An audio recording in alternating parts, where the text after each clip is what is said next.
Investment risk అనేది market ఒడిదుడుకులకు లోబడి ఉంటుంది. ఇన్వెస్ట్ చేసే ముందు అందుకు సంబంధించిన వివరాలను క్షుణ్ణంగా తెలుసుకున్నాకే పెట్టుబడులు పెట్టండి. ఈ కార్యక్రమం నిపుణులు, అనుభవజ్ఞుల సూచనలు, సలహాల మేరకు మాత్రమే నడుస్తుంది. మీ పెట్టుబడులకు ఏబిఎన్ ఆంధ్రజ్యోతి ఎటువంటి బాధ్యత వహించదు.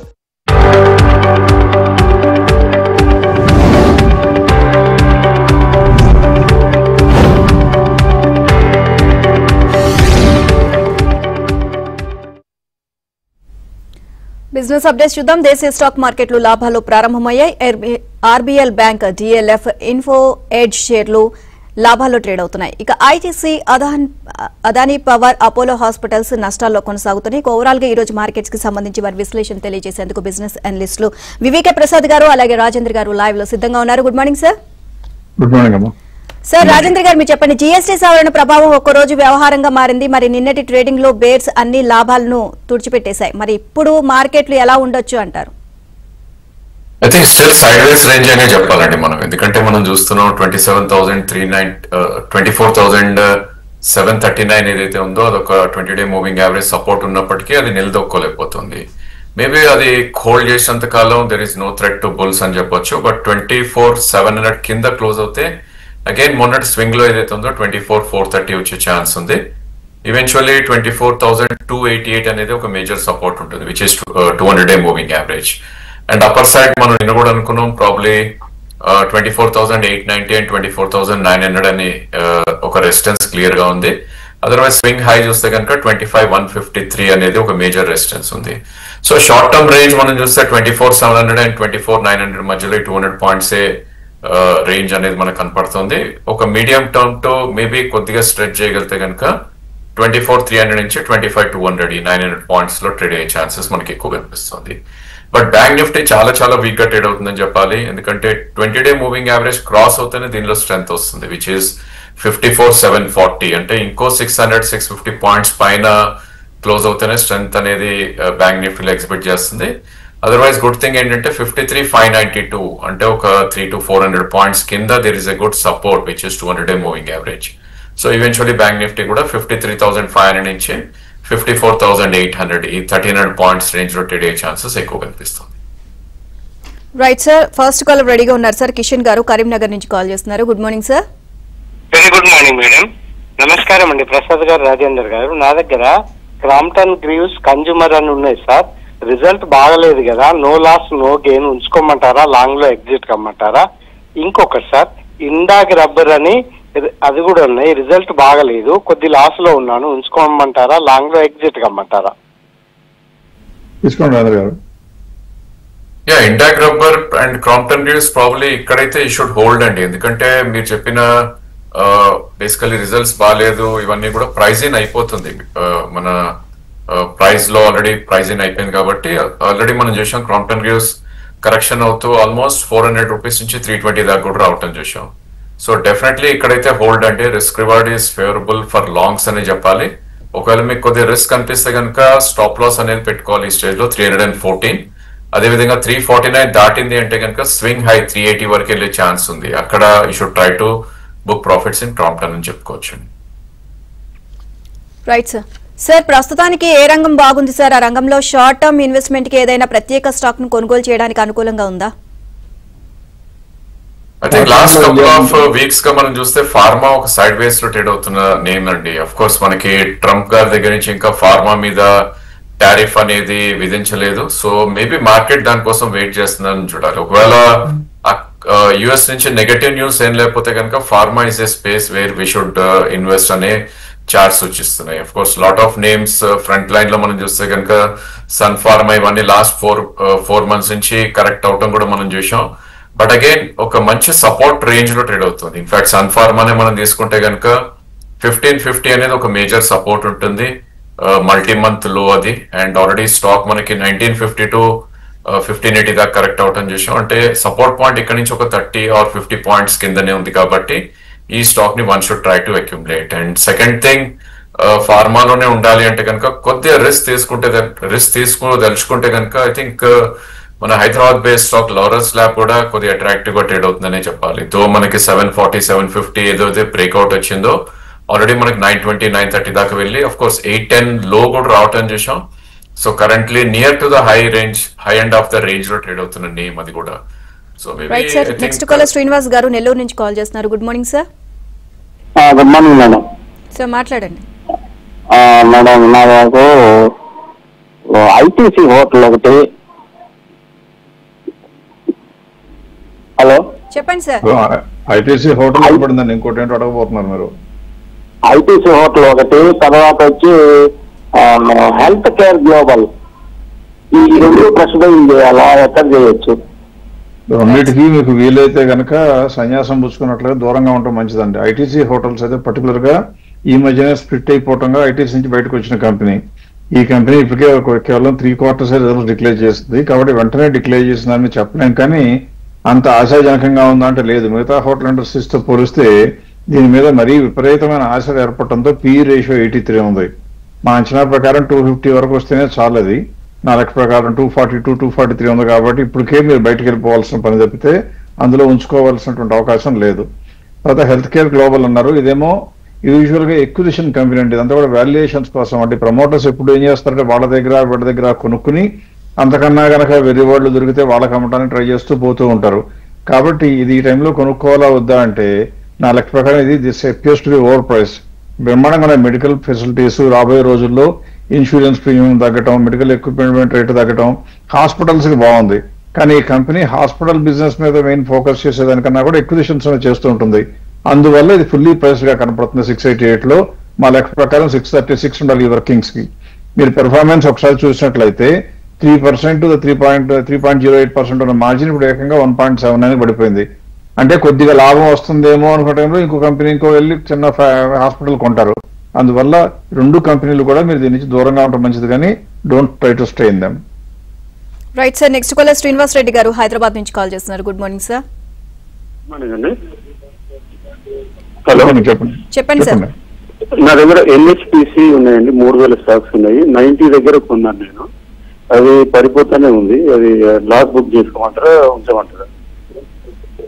NHPC పడిపోతానని మీరే చెప్తున్నారు. కాకపోతే ఇప్పుడు కూడా రండి, గవర్నమెంట్ కంపెనీలు కొనుక్కుంటే మనకు వచ్చేటువంటి డిసడ్వాంటేజ్ ఏంటంటే డైనమిక్ గా గ్రోత్ ఉండదు. ఇప్పుడు డైనమిక్ గా ఎప్పటికప్పుడు ఫాస్ట్ గా చేంజెస్ చేసుకునే అవకాశం అన్ని కంపెనీలు అన్నిసార్లు దొరకదు.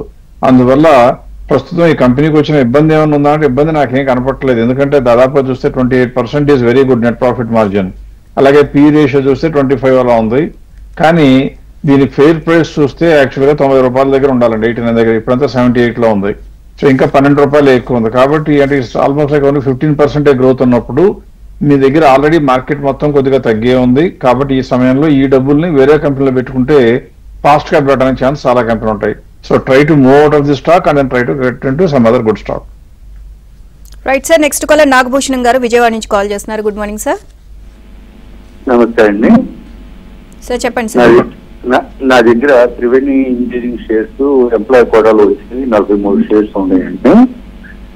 అవి ఎట్లాగా ఉండి అవి అసలు మర్చిపోయాను నేను. ఏం చేయాలి చెప్పండి. త్రివేణి సైడ్ వేస్ లో ట్రేడ్ అవుతున్న నేమ్ అండి. సో 530 నుంచి ప్రాబబ్లీ 313 ఒక రేంజ్ లో ట్రేడ్ అవుతున్న స్టాక్ ఇది. సో మీరు ఎంప్లాయీ కోటాలో తీసుకున్నారు, లాంగ్ టర్మ్ మీ దగ్గర హోల్డింగ్ చేస్తున్నారు కాబట్టి ఐ థింక్ పార్షియల్ ప్రాఫిట్స్ అనేది పుల్ బ్యాక్ లో బుక్ చేసుకోవాలి. ఎందుకంటే దీని లాస్ట్ 2 to 3 years హిస్టరీ చూస్తే కనుక డౌన్ సైడ్ 311 ఉంది అండ్ అప్ సైడ్ అరౌండ్ 480, 490 దగ్గర క్యాప్ అయి ఉంది. సో కరెంట్లీ 358 ఉంది. ఇన్ కేసు 384 దాటింది అంటే కనుక మేబీ 430, 440 ఆ రేట్ వచ్చే ఛాన్స్ ఉంది. అక్కడ you should try to book partially. ఒకవేళ క్వాంటిటీ ఎక్కువ ఉంటే కనుక పార్షియల్ ప్రాఫిట్స్ బుక్ చేసి పర్ఫార్మింగ్ సెక్టర్ లో you should try to invest అండి. Right sir. సార్, టారిఫ్ల వల్ల ఇంకా ఎలాంటి ప్రాబ్లమ్స్ ఫేస్ చేయాలంటారు సార్? మార్కెట్స్ కి ఎలాంటి ప్రభావం చూపిస్తుంది? మార్కెట్ లో ప్రభావం చూపించాలంటే టారిఫ్ జరగవలసిన డ్యామేజ్ అంతా జరిగిపోయిందండి. ఇంకా చనిపోయిన పాము ఇంకా కొడితే మళ్ళీ ఇంకోసారి చనిపోదు. అలాగే ఇప్పుడు ఇండియా మీద టారిఫ్లు ఇంకా ఎక్కువ వేస్తే అమెరికాకు వచ్చే లాభం లేదు. ఆల్రెడీ బోల్డ్ అంతా బ్యాడ్ నేమ్ వచ్చినాక ఇంకా టారిఫ్లు వేస్తానని చెప్పినా ఒకవేళ వెరితనంతో ట్రంప్ గారు వేసినా కానీ దాని మూలంగా ఇండియాకు వచ్చే నెగిటివ్ ఇంపాక్ట్ ఉండదు. ఆల్రెడీ మన దేశంలో ఉన్న మ్యానుఫ్యాక్చరర్స్ కానివ్వండి, గవర్నమెంట్ కానివ్వండి, మన ప్రొడక్ట్స్ అమెరికాకు ఎక్స్పోర్ట్ చేస్తున్న వస్తువులకి వేరే మార్కెట్ల కోసం తీవ్రంగా అన్వేషిస్తున్నారు. పైగా కొద్ది గొప్ప స్వదేశీ నినాదం కూడా తీసుకొస్తున్నారు. కాబట్టి ఒక టైంలో మాక్సిమం 1 month 2 months టైంలో గ్యారంటీగా పుంజుకోవడం, కొద్దిగా గొప్ప నిలదొక్కోవడం జరుగుతుంది. అందువల్ల విపరీతమైన డ్యామేజ్ ఏం జరగదు. కానీ ఈ లోపల జరిగిన మంచి ఏంటని చూస్తే కనుక ఒకసారి చూపిస్తాను. ఎఫ్ఎంసీజీ సెక్టర్ నేను ఏం చేస్తానంటే కావాలని మా మీరు స్క్రీన్ చూస్తే 14th ఆగస్ట్ నాటికి అంటే 15వ తారీఖున అనౌన్స్ చేశారు కాబట్టి మోడీ గారు ఆ 14వ తారీఖున క్లోజింగ్ ప్రైసెస్ దగ్గర నుంచి ఎఫ్ఎంసీజీకి, ఎందుకంటే చాలా మందికి మన సామాన్య మానవుడు కన్సెషన్ ఇవ్వడంతో ఆ సెక్టర్ లో ఉన్న షేర్లు ఎలా పెరిగాయని చూస్తే 7.15% అని పెరిగాయి. కొన్ని కంపెనీలు Zydus wellness, Britannia industries, Colgate పామాల్ అంటే 14-15% కూడా పెరిగాయి. అలాగే ఇంకొక సెక్టర్ కూడా బాగుపడింది ఏంటని చూస్తే మనందరికీ ఏసీలు, రెఫ్రిజిరేటర్లు రేటు తగ్గుతాయి కాబట్టి అవి కూడా విపరీతంగా ఉంటారు. అందుకని అది కూడా ముందే ఎక్స్పెక్ట్ చేసి నిజంగా మనకు లాభాలు వస్తాయో లేవో ప్రజలకు తెలియదు కానీ ఇన్వెస్టర్లకు మాత్రం బ్రహ్మాండంగా పంట పండింది. డొమెస్టిక్ అప్లయన్స్ కూడా పెరిగింది. అలాగే ఆటోమొబైల్స్ కూడా చూస్తే ఈ వచ్చే కన్సెషన్స్ మూలంగా ఆటోమొబైల్స్ కూడా ఖచ్చితంగా డిమాండ్ పెరుగుతుందని అవైతే దాదాపుగా ఇండస్ట్రీ మొత్తం 10% పెరిగిపోయింది. ఓలా ఎలక్ట్రిక్ అయితే 56%, టీవీఎస్ ఇవన్నీ కూడా 13, 11, 12% పెరిగినాయి. సో గుర్తుంచుకోవాల్సింది ఏంటంటే మార్కెట్ లో జరుగుతున్న పరిణామాల ఫలితాలు రావడానికి 2 ఏళ్లు పట్టొచ్చాము కానీ స్టాక్ మార్కెట్ లో మాత్రం ఆ ఫలితాల పైన ఆశలు పెంచుకుని పెరిగిపోతా ఉంటాయి. ఎప్పటికప్పుడు యాక్టివ్ గా ఉంటే ట్రేడర్స్ కి లాభం. అందువలన స్వింగ్ ట్రేడింగ్ చేసేవాళ్ళు ఇలాంటి న్యూస్ చూడాలి కానీ ఇన్వెస్టర్లు మాత్రం ఇటువంటి దాన్ని చూసి బెంబేలు ఎత్తకూడదు, అలాగని కంగారు పడకూడదు. వాళ్ళు యాసిటీజ్ గా వాళ్ళ ప్లాన్ ప్రకారం ఇన్వెస్ట్ చేసుకోవడం మంచిది. ఇటువంటి సమయంలో రాజేంద్ర గారి లాంటి సలహాలు కనుక ఏంటంటే ఆ స్వింగ్ లో ఏదైనా బ్రేక్అవుట్ వస్తే చెప్తా ఉంటారు కాబట్టి ట్రేడర్స్ కి ఖచ్చితంగా లాభం ఉంటుంది. Right sir, next caller Koteswararao గారు కాల్ చేస్తున్నారు. Good morning sir. Hello hello sir, చెప్పండి సార్. శుభోదయం అండి. నమస్తే సార్, నా పేరు కోటేశ్వరరావు, హైదరాబాద్ నుంచి. నాకు ఈ పాలీ క్యాబ్ ఒకటి ఉంది సార్, లాస్ట్ టైం మీరు అడ్వైజ్ ఇచ్చారు. So kind of I'm just holding it with about 230 ఉన్నాయి, 35% ప్రాఫిట్ తో ఉన్నాను. ఇప్పుడు please help me, should I continue or what exactly you advise me? ఆ షేర్స్ అట్లాగే లాకర్ లో పెట్టాము అనుకుని మర్చిపోండి దాని గురించి. ప్రస్తుతానికి ఆ కంపెనీలో బ్యాడ్ గా మాట్లాడాలి అని ధైర్యం చేసే ధైర్యం నాకైతే లేదు. ఎందుకంటే ఆ కంపెనీ దాదాపుగా మధ్యలో కొద్దిగా పెర్ఫార్మెన్స్ దెబ్బతిన్నది. ఎప్పుడు 2024 సెప్టెంబర్కి వచ్చేటప్పటికి 9% మార్జిన్ పడిపోయిందని మేము కూడా కొద్దిగా కంగారు పడటం మొదలు పెట్టే సమయంలో పుంజుకోవటం మొదలైంది. ఆ తర్వాత 8.87 నుంచి 9.13, ఇప్పుడు 9.5% జూన్ లో. కేబుల్స్ ఉండేటువంటి ఫ్యూచర్ బ్రహ్మాండంగా ఉంది. ఇప్పుడు వచ్చినటువంటి జిఎస్టీ కట్ మూలంగా హౌసింగ్ సెక్టర్ కి విపరీతంగా డిమాండ్ వస్తుంది. దాంతో కేబుల్స్ లేకుండా ఎవరు ఇల్లు కట్టలేరు. అందువలన వచ్చే అవకాశాలు ఎక్కువ. యాజ్ ఇట్ ఈజ్ గా ఉన్న వర్కింగ్స్ ప్రకారం చూస్తే కూడా 9,200 వస్తేనే అమ్మాలనే ఆలోచన మీకు రావాలి. అందువలన అమ్మటం కాదు కదా, అమ్మాలనే ఆలోచన కూడా చేయకండి, మర్చిపోయి అలాగే కూర్చోండి. నెక్స్ట్ కాలర్ కిరణ్ కుమార్ గారు తెనాలి నుంచి కాల్ చేస్తున్నారు. Good morning sir. Good morning అండి. నా దగ్గర 130 షేర్స్ యూనియన్ లివర్ ఉన్నాయండి. అది ఐస్ క్రీమ్ బిజినెస్ డీమేట్ చేస్తా ఉన్నారు కదా, ఏమైనా పెరిగే అవకాశం ఉందా, అమ్మేసుకోవచ్చా? ఏమండి, హిందుస్థాన్ యూనిలివర్ లాంటి కంపెనీలో డీమెరిట్ చేస్తారు, ఇది డీమెరిట్ చేస్తారని మనం కంగారు పడాల్సిన ఆలోచన లేదు. అది ఈ వచ్చిన జిఎస్టీ కరెక్షన్స్, వచ్చినటువంటి కరెక్షన్ లేదా రేట్ల మార్పు మూలంగా మాక్సిమం బాగుపడే ఇండస్ట్రీలో ఎఫ్ఎంసీజీ ఒకటి. అందులో హిందుస్థాన్ యూనిలివర్ అయితే దాదాపుగా మొకటం లేని మహారాజు. దాని గురించి అమ్మటం అంటే వచ్చే అవకాశాన్ని ముందే తన్నేయటం. రెండోది డీమెరిజ్ చేయటం మూలంగా వస్తుందంటే అవన్నీ కూడా ఎవరు కూడా తక్కువ రేటుకి ఎవరు ఎక్కువ రేటుకి అమ్ముదామంటే మార్కెట్ తీసుకోదు. దాదాపుగా అటు ఇటుగానే జరుగుతుంటుంది. సో మీరు కంపెనీ మీద, కంపెనీ పనితీరు మీద, ప్రాస్పెక్ట్స్ మీద నమ్మకం ఉంచుకుంటే అమ్మవలసిన ఆలోచన లేదు.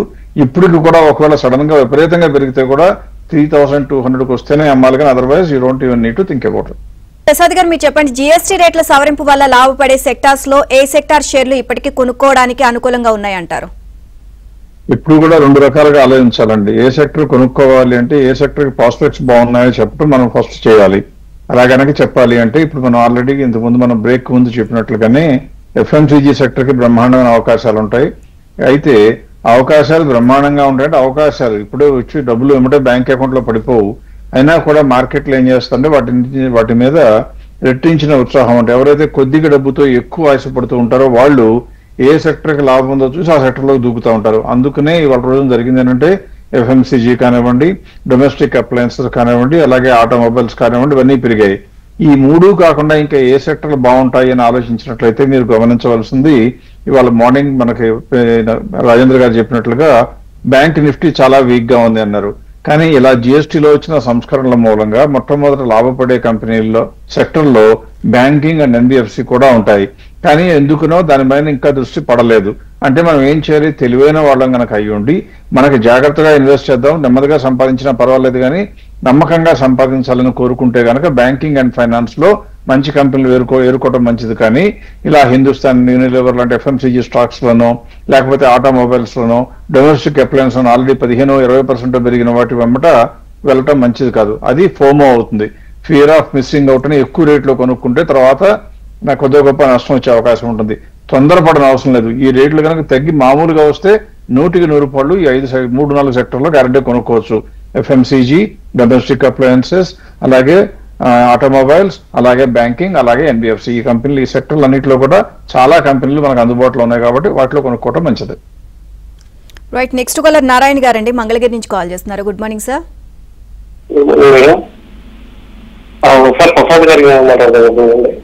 మాట్లాడండి సార్, మీరు చెప్పేది వినపడుతుంది. Infosys, Tech Mahindra, Shriram finance, union bank ఈ నాలుగులో ఉన్నాయి. అయితే భారీగా లాస్ లోనే ఉంది. ఒకటి శ్రీరా ఫైనాన్స్, టెక్ మహీంద్రా, ఇన్ఫోసిస్ 300 రూపాయలు లాస్ లో ఉన్నాయి. యూనియన్ బ్యాంక్ వచ్చేసి 10 రూపాయలు లాస్ లో ఉన్నాయి. ఎగ్జిట్ అయిపోమంటారా లేకపోతే ఉండమంటారా? చాలా కంపెనీలు అడిగారు, ఎందుకు కొన్ని తీసుకుంటే మిగిలిన నేను ట్రై చేస్తాను. ఐ థింక్ ఐటీ నేమ్స్ ఎక్కువ ఉన్నాయండి ఆయన అడిగిన దాంట్లో. So IT names last 2-3 years నుంచి కూడా అండర్ పర్ఫార్మెన్స్ ఉంది, ఎక్సెప్ట్ ఫర్ రిజల్ట్స్ ఇచ్చినప్పుడు లేదంటే కొంచెం పాజిటివ్ న్యూస్ వచ్చినప్పుడు తప్ప మూమెంట్ అనేది ఎక్కడా లేదు. సో ఐ థింక్ మీరు ఆ నేమ్స్ లో ఉంటే కనుక డెఫినెట్లీ ఇక్కడ నుంచి కూడా ఇంకా సైడ్ వేస్ లోనే ట్రేడ్ అయ్యే ఛాన్సెస్ ఉంటుంది. ఫర్ ఇన్స్టెన్స్ ఇన్ఫోసిస్ మనం చూస్తే కనుక ప్రాబ్లీ దీని higher end of the range around 2000 నుంచి కరెక్ట్ అవుతూ 1540కి వచ్చింది. ఇప్పుడు లో 1307కి వచ్చింది, కరెంట్లీ 1470 దగ్గర ఉంది. సో యాజ్ ఆఫ్ నో దీని రేంజ్ చూస్తే కనుక 1620 నుంచి 1300 మధ్యలో ట్రేడ్ అయ్యే ఛాన్స్ ఉంది. అంటే మీరు ఒకవేళ ఇన్ఫోసిస్ 1600-1620కి వస్తే కనుక అక్కడ మీరు డెఫినెట్లీ ఎగ్జిట్ అయ్యే ప్రయత్నం చేయాలి, ప్రాఫిట్ లో ఉంటారు కాబట్టి. అప్పుడు సిమిలర్లీ యూనియన్ బ్యాంక్ అడిగారు. I think most of the banks కొద్దిగా సైడ్ వేస్ నుంచి కరెక్షన్ మోడ్ లో ఉన్నాయి. సో ఇనిషియల్లీ అన్నట్టు బ్యాంకింగ్ స్పేసే కొద్దిగా వీక్ గా ట్రేడ్ అవుతున్న టైం ఇది. మీరు కొద్దిగా హైలో కొన్నారండి, ఎందుకంటే 13 రూపీస్ కింద ఉంది. మీరు అంటే కనుక 140-150లో కొన్నారు. అఫ్ కోర్స్ దీని lower end of the range వచ్చినప్పుడు మళ్ళీ యావరేజ్ చేస్తే it's a good idea. So lower end of the range 114 దగ్గర ఉంది. ఇంకో 13 రూపీస్ పడితే కనుక యూనియన్ బ్యాంక్ యావరేజ్ చేయమనే సజెషన్. ఈవెన్చువల్లీ స్వింగ్ హై ఏదైతే ఉందో లాస్ట్ ఇయర్ జూలైలో రావటం చూసాం 172. Maybe in the next 3 to 5 quarters లో 170-180 దాకా వెళ్ళే ఛాన్స్ అయితే యూనియన్ బ్యాంక్ లో కనిపిస్తుంది. సింధు గారు కాల్ చేస్తున్నారు హైదరాబాద్ నుంచి. నమస్తే అండి. నమస్తే madam, good morning sir. Action pharma 250లో కొన్నాను సార్, అది కొంచెం నష్టాల్లో ఉంది. ఇంకొకటి ఎంసెక్స్ కూడా 8000లో ఉంది. ఇంకొకటి ఆర్వీఎన్ఎల్ సార్, అన్ని నష్టాల్లోనే ఉన్నాయి. మీరు ఒక్కడే లేదమ్మా నష్టంలో, కాబట్టి మరీ బాధపడకండి. మీకు కంపెనీ ఇవ్వడానికి ఇండియాలో ఇన్వెస్టర్లో 95% మీతో రెడీగా ఉన్నారు. కాబట్టి మనతో పాటు అందరికీ మార్కెట్లో నష్టాలు వచ్చిన మాట నిజం. ఎందువలన అంటే రెట్టించిన ఉత్సాహంతో, ఆ రెట్టించిన ఆశలతో కొనుక్కున్నాం కాబట్టి కొద్దిగా దెబ్బతింటాం కరెక్ట్. కానీ మీరు చెప్పిన కంపెనీలు అన్నింటిలో కూడా ఎంసీఎక్స్ ఇప్పుడు మీ స్క్రీన్ మీద ప్రజెంట్ చేస్తున్నాను చూడండి. ఎంసీఎక్స్ గురించి మనకు నష్టం వచ్చింది కాబట్టి భయపడాలా, కంపెనీ మంచిది కాదు అనుకోవాలంటే కంపెనీ మంచిది కాదు అని అనుకోవాల్సిన అవసరం ఏమాత్రం లేదు. కంపెనీకి అమోఘమైన పెర్ఫార్మెన్స్ ఇస్తూ ఉన్నది. పైగా ఆ కంపెనీకి వచ్చేసి వాళ్ళ రోజును కూడా చూస్తే 11,000 వరకు పెరిగితే కానీ దానికి ఆలోచించవలసిన అవసరం కూడా లేదు అమ్మటానికి. అందువల్ల ఇవన్నీ గుడ్ స్టాక్, అందులో దాని గురించి కంగారు పడక్కర్లేదు. లేకపోతే ఆర్వీఎన్ఎల్ అన్నారు, దీని గురించి మనం అంత ముందు కూడా చెప్తున్నాం. పేరుకి రైలు అనే పేరు ఉంటుంది కానీ వీళ్ళు చెయ్యని పని లేదు. అంటే అన్ని రకాల కాంట్రాక్ట్స్, ఈపీసీ కాంట్రాక్ట్లు కూడా తీసుకుని అందరికీ బయట వాళ్ళకి సబ్లీజ్కి ఇచ్చుకుని వీళ్ళకి 1000 కోట్లకు వస్తే 950 కోట్లకు వాళ్ళకి ఇవ్వడం, 50 కోట్ల లాభం వీళ్ళకి మిగల్చడానికి చూసుకుంటూ ఉంటారు. అందువల్ల ఈ కంపెనీ రైల్వే స్టాక్ కింద అనుకోవడం మంచిది కాదు, ఒక రకంగా ఇన్ఫ్రాస్ట్రక్చర్ అనుకోవడం మంచిది. ఈ కంపెనీ మాత్రం ఆ లెక్క ప్రకారం 330 దగ్గర ఉంది ఇప్పుడు. అది మాత్రం పెరగటానికి అవకాశం తక్కువ, ఎందుకంటే ఎప్పుడైతే బిజినెస్ మోడల్ అనౌన్స్ అయిపోతుందో దానిలో విపరీతంగా లాభాలు వచ్చే అవకాశం ఉండదు కాబట్టి బాగా పెరగడానికి అవకాశం తక్కువ. పైగా 73% ప్రభుత్వం దగ్గరే ఉంది. అందువల్ల మ్యూచువల్ ఫండ్స్ అన్ని కూడా దాదాపుగా ఈ స్టాక్ ను వదిలించుకున్నాయి. అందుకని నా లెక్క ప్రకారం ఆర్వీఎన్ఎల్ వద్దుకని ఎంసీఎక్స్ ధైర్యంగా ఉంచుకోవచ్చు. రైట్, నెక్స్ట్ కాలర్ ప్రసాద్ గారు కాల్ చేస్తున్నారు. Good morning sir. నమస్తే అండి రాజేంద్ర గారు. మీ టెక్నికల్ అనాలిసిస్ చాలా బాగుంటుంది సార్. చిన్న డౌట్ సార్ నాకు, బజాజ్ స్టీల్ ఇండస్ట్రీస్ అని నా దగ్గర 619 షేర్లు ఉన్నాయి సార్.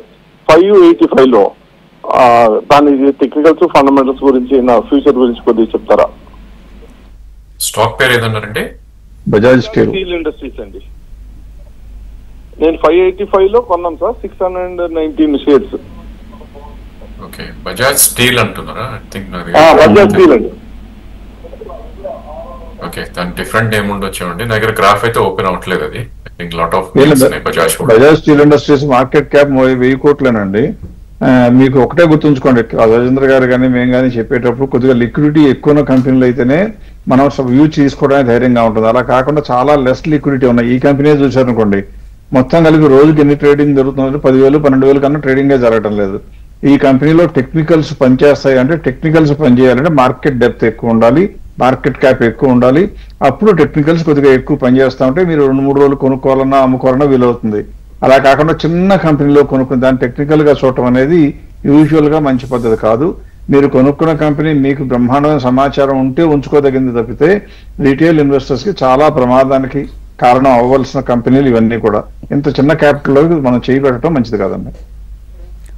బిఎస్సి లో లిస్ట్ అయిన నేమ్ అండి. సో ప్రాబ్లీ అందుకే I couldn't get the chart. So almost stock 988 నుంచి కరెక్ట్ అవుతూ 450 దాకా కూడా లో రావటం చూసాం. కరెంట్లీ ఒక ర్యాలీలో ఉంది. సో ఇప్పుడే ప్రసాద్ గారు అన్నట్టు probably very very thinly traded name. In case pull back వచ్చేది 717 వస్తే కనుక ఎగ్జిట్ అనే చార్ట్ సజెస్ట్ చేస్తాం. Okay sir, thank you VVK Prasad గారు, అలాగే రాజేంద్ర గారు ఈ రోజు మార్కెట్స్ పై మీ విశ్లేషణ తెలియజేసినందుకు. ఇవి ABN business updates. Keep watching ABN.